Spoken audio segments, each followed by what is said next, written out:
Good afternoon. My name is Tawana Williams, and this video is going to be about the disposition survey that we completed for class.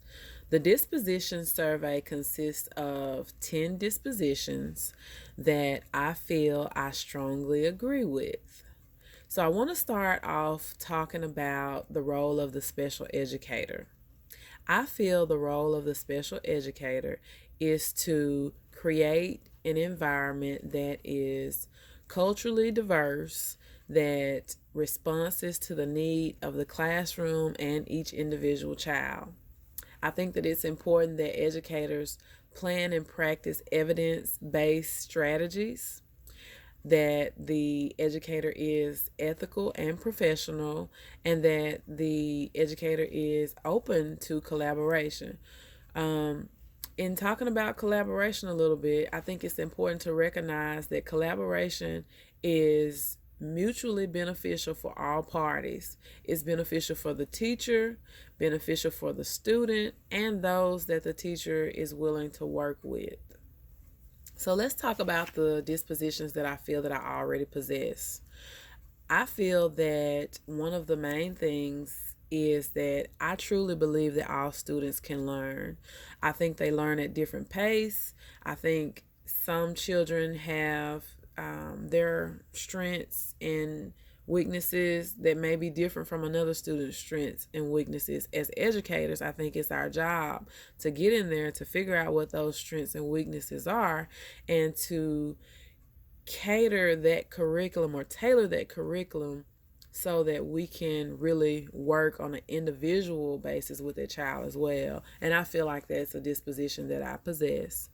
Also, I feel that I possess the ability to be sensitive to each child's needs. And that could be their developmental need, it could be their cultural background, just being able to connect with the child, meet them where they are, and help enhance the skills that they have. Some dispositions that I think will help me in the future.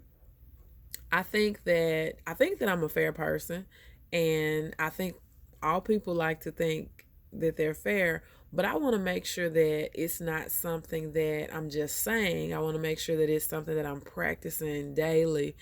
And the reason for that is I've seen children feel that they were treated unfairly, and I never want to be the teacher that makes a child feel that they're treated unfairly. I don't want to be the teacher who a parent thinks is treating their child unfairly. So I really want to make sure that I'm practicing that constantly, day in, day out. And another thing is that I want to make sure that I'm promoting curiosity, that I'm engaging children, piquing their interest so that they can ask questions why. I think curiosity provides an environment that is conducive to continuous learning. And so I really want to make sure that I'm promoting curiosity. What I think will help me, what dispositions I feel will help me in my first year, honestly, all of them. But I really want to focus on being committed to learning. And in reading the dispositions, when I look at being committed to learning, I think it goes beyond what I've always thought of it as, because I think that as an educator, you become a lifelong learner. I think I think it's important for you to be able to recognize that learning is a continual process. The more that you learn, the more that you grow. The more that you learn and grow, the more that your students learn and grow. And so I think that it's important. It shows how much I learn, how much I push myself to learn. I think that shows the commitment that I have with my students, just exactly how far I'm willing to go with my students. So, the third question that I want to talk about is the effects of personal biases.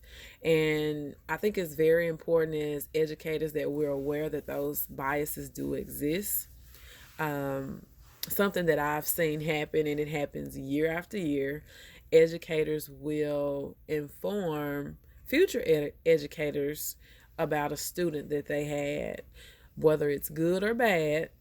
Um, they will give that information, and oftentimes that can cause a bias. Now, there are some benefits to that, but when it's negative information, I would caution all educators to be careful about that. Every child deserves a chance. Every family deserves a chance. It's important that a teacher gets a chance to build a good rapport, work with that family, and not utilize the information that you got from another teacher.